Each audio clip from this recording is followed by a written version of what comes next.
Romansa terlarang, antar aku dan kakak-kakak tiriku. Bab terakhir.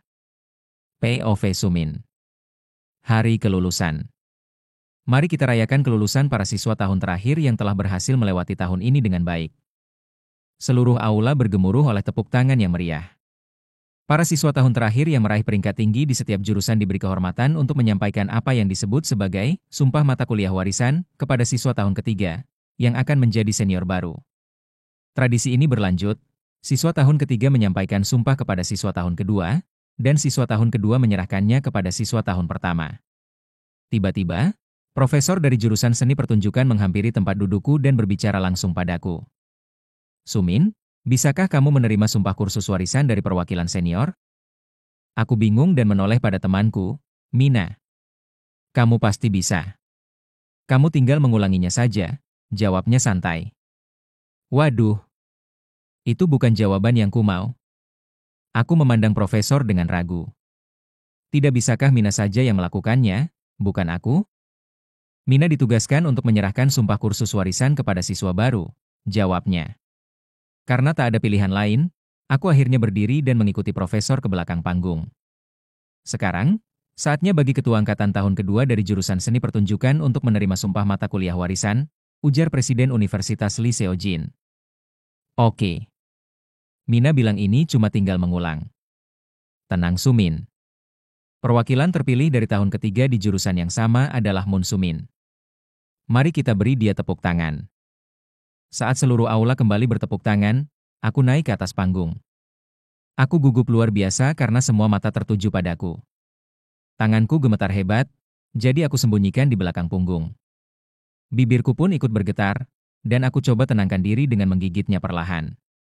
Untungnya, bagian pengucapan sumpah memang hanya tinggal mengulang. Ketika selesai, aku merasa sedikit lega setelah mendapat tepuk tangan dari semua orang. Tapi, sekarang, kami persilakan Ibu Moon untuk menyampaikan pidato singkat sebagai motivasi bagi para junior baru. Aku sontak menoleh ke arah Presiden Universitas. Pidato? Mina tidak bilang apa-apa soal pidato. Tadi juga aku tidak mendengar siswa sebelumnya berpidato. Tunggu. Jangan-jangan mereka benar-benar pidato? Mikrofon tiba-tiba diberikan padaku. Aku tidak bisa menolak. Maka, aku berdiri di sana, gemetar untuk kedua kalinya hari itu. Aku menatap Presiden. Boleh aku mengatakan sesuatu secara pribadi? Tentu. Ucapkanlah apapun yang ingin kau sampaikan dari hatimu, asal tidak berkata-kata buruk, balasnya sambil tersenyum ramah. Aku menghela napas dan mulai tersenyum kecil. Lalu aku mulai. Pertama-tama, terima kasih telah memberiku kesempatan untuk berbicara di depan kalian semua. Aku menelan ludah gugup. Aku lalu menunjuk ke arah tempat teman-teman sekelasku duduk. Teman-teman sekelasku telah menerimaku dengan tangan terbuka, di bawah bimbingan Profesor Jiang yang awalnya sempat kuragukan. Kepalaku tertunduk sejenak saat kenangan mulai bermunculan satu persatu. Wajah teman-temanku memenuhi benakku. Di universitas ini, aku menemukan sahabat-sahabat sejati. Awalnya kami tidak langsung akrab. Tapi ketika persahabatan itu tumbuh, tak ada yang bisa menghancurkannya. Aku menengadah dan mencari mereka di antara kerumunan. Lalu aku bicara. Untuk teman-temanku, maukah kalian berdiri dan menunjukkan pada semua orang betapa berharganya persahabatan kita? Keheningan menyelimuti aula saat satu persatu mereka berdiri. Aku tak bisa menahan senyum haru. Aku ingin menggunakan kesempatan ini untuk mengatakan, di hadapan semua orang, betapa pentingnya kalian bagiku. Kalian bukan hanya teman, kalian adalah keluargaku. Aku menoleh ke arah seseorang di antara kerumunan. Moon Subin, kesatria berbaju zirah yang bersinar dan kakakku tercinta. Terima kasih karena selalu melindungiku. Meski Subin Opa memasukkan tangannya ke saku dengan gaya keren, aku tahu hatinya luluh oleh kata-kataku. Mina, teman sebangkuku. Teman sekelas terbaik yang pernah aku punya. Terima kasih karena selalu ramah dan perhatian. Ia melambaikan tangan ke arahku dengan gembira. Aku lalu menatap Isla dan melambaikan tangan. Isla Eoni, bisakah kau ke depan bersamaku? Awalnya dia ragu, tapi berkat dorongan teman-temannya, dia akhirnya naik ke atas panggung dan memelukku. Aku menyerahkan mikrofon padanya. Eoni, bantu aku lanjutkan pidatonya ya. Apa? Tidak, aku tidak bisa. Ayolah. Ia menghela napas, lalu mengambil mikrofon dan tersenyum malu. Baiklah. Aku akan melanjutkan pidato Sumin. Dan aku ingin berbicara kepada teman kami Han Min Hyuk. Terima kasih telah menjadi malaikat. Kelembutanmu menggambarkan siapa dirimu sebenarnya. Tiba-tiba Min Hyuk berdiri dan berteriak, aku ingin bilang sesuatu. Ada apa? Tanya Isla malu-malu. Aku tergila-gila padamu Isla. Seketika seluruh aula heboh dengan godaan dan tawa. Aku pun tak kuasa menahan diri ikut menggoda. Aku sudah tahu kok. Kamu itu kurang pintar menyembunyikannya, jawab Isla santai. Kalau begitu, cepat cari pacar sana biar aku bisa kaget beneran. Yang berikutnya agak di luar dugaan, tapi siapa peduli? Seona Bei, aku tahu pertemuan pertama kita dulu tidak begitu baik. Tapi aku juga tahu pepatah, kesan pertama bertahan lama, tidak selalu benar. Dan lihatlah kita sekarang sudah menjadi sahabat karib. Terima kasih atas semua kenangan baik maupun buruk. Kemudian Isla melanjutkan, kali ini memandang Subin. Subin, si pujaan hati universitas. Haruskah aku bilang ke mahasiswi-mahasiswi jurusan mode kalau kita sebenarnya tidak pacaran, dan kau cuma minta aku jadi pacar pura-pura? Aku melongo tak percaya Isla Eoni membocorkan hal itu dengan begitu berani. Tapi Subin hanya tertawa dan menggeleng. Tapi aku juga ingin beritahu mereka, bahwa Subin tidak akan melajang lagi, itu pasti. Terima kasih, kata Subin Opa padanya sambil tersenyum kecil. Aku melihat Isla Eoni menoleh ke arah lain, seperti sedang mencari seseorang. Tapi tampaknya ia tak menemukannya. Dan terakhir untuk seseorang yang paling aku cintai setelah ibuku. Ia melirikku dan tampak sedikit sedih. Namun ia memilih mengucapkan kata-kata itu dari lubuk hatinya. Terima kasih, karena selalu ada untukku. Karena menjadi seperti saudara kandung, dan juga pelindung. Aku berutang nyawa padamu, karena ketika aku paling membutuhkan bantuan, kau hadir tanpa ragu. Aku harap kau bisa bahagia, dan melepaskan semua yang membuatmu marah dan terluka. 1 tahun kemudian. POV Island. Isla, pelanggan baru di meja 10. Baik, segera saya layani. Aku membawa kendi logam berisi air, 1 gelas, dan buku menu saat mendekati pelanggan di meja itu. Seorang pria muda duduk di sana, mengenakan jaket dan topi hitam. Kepalanya tertunduk, sibuk memainkan sesuatu di antara jari-jarinya. Ia bahkan tidak menoleh saat aku tiba. Ini menunya Detuan. Silakan dipesan. Dia mengambil menu dari tanganku tanpa menatap sedikit pun ke arahku. Tapi karena aku hanya seorang pelayan, aku tak mempermasalahkannya. Aku menuangkan air ke gelasnya dan berdiri menunggu hingga akhirnya. Setengah jam kemudian dia menunjuk satu menu, cappuccino. Baik. Pesanan Anda akan segera siap dalam 3 menit. Aku mengambil menunya dan beranjak menyiapkan minuman. Wah, kemampuan bahasa Koreamu makin lancar ya Isla, puji manajerku. Aku tersenyum. Apa Anda sedang menguping Tuan Manayer? Ia tertawa kecil dengan ekspresi bersalah. Yah, kebetulan saja mendengar. Terima kasih, jawabku menutup percakapan. Setelah lulus dari Sadi, aku memutuskan bekerja paruh waktu di sebuah kafe kecil di Gangnam. Kafe ini milik Ibu Seojin, dan atas sarannya aku mulai bekerja di sini 2 minggu lalu.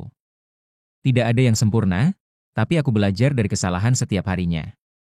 Isla Eoni, bukankah pelanggan itu tampak familiar? Tanya Sumin rekan kerjaku. Ia ikut mencariku saat aku dulu melamar kerja paruh waktu, dan akhirnya kami bekerja di tempat yang sama. Aku melirik pria itu. Kepalanya masih tertunduk. Aku nggak yakin. Gaya berpakaiannya mungkin terlihat familiar, tapi bukankah hampir semua pria Korea berpakaian seperti itu? Ya juga sih. Mereka semua tampak mirip, gumam Sumin cemberut.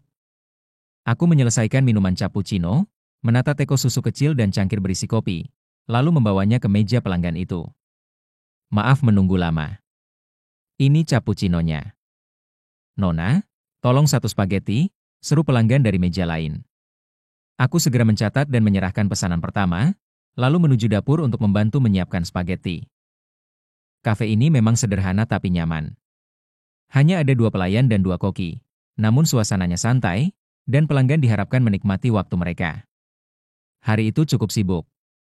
Tapi entah mengapa, aku terus memperhatikan pria di meja 10.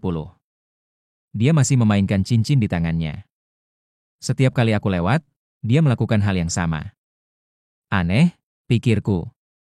Dia bahkan belum pergi setelah berjam-jam duduk di sana. Terakhir aku lewat, dia sudah tidak ada.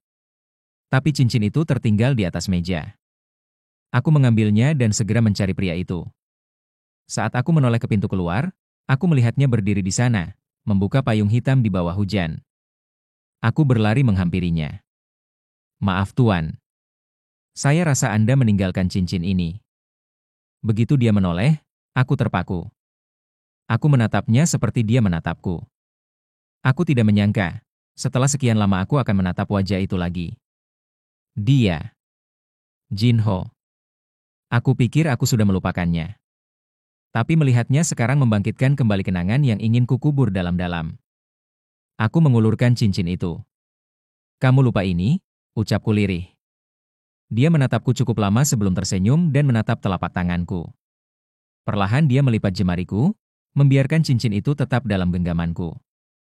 Itu milikmu, katanya, senyumnya sendu, matanya basah oleh air mata. Hatiku kembali goyah. Dulu aku mendengarkan logika. Tapi kali ini, haruskah aku mengikuti hatiku?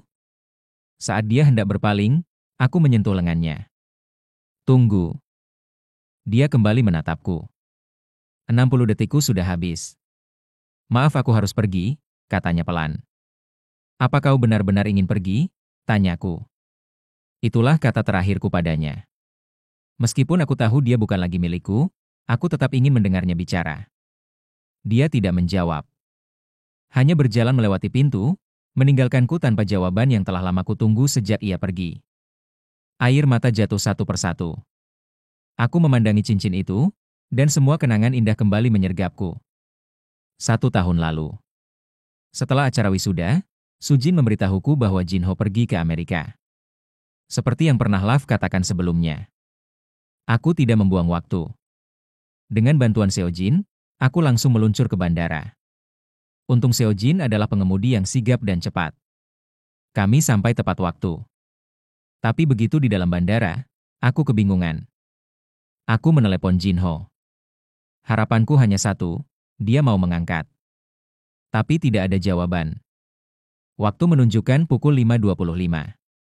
Hanya tersisa 5 menit sebelum pesawatnya berangkat. Aku panik.